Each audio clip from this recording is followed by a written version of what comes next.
खामगाव पोलिसांनी तत्परता दाखवली आणि चिमुरडीची छेड काढणारा अटकेत। डायल 112 यावर कॉल येताच पोलीस पथक तात्काळ रवाना झालं।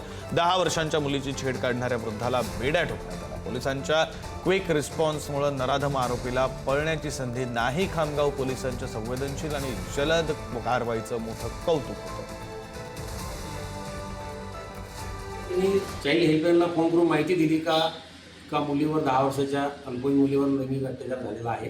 10 वर्षाच्या अल्पवयीन मुलीवर शेजारीच राहणारे आरोपी ज्ञानेश्वर मोतीराम आवारकर वय वर्ष 60 यांनी छेडछाड केल्याचे प्रकरण उघडकीस आल्याची माहिती मिळाल्याने तात्काळ पीडितेला त्यांचे आई वडील यांना विश्वासात घेऊन त्यांना कारवाईबाबतची माहिती समजून सांगून पोलीस स्टेशनला घेऊन आलेल्या सोबत आल्यानंतर त्यांनी रितसर तक्रार घेऊन त्यामध्ये गुन्हा दाखल करण्यात आलेला आहे व आरोपीला ताब्यात घेऊन अटक कारवाई करण्यात येत आहे।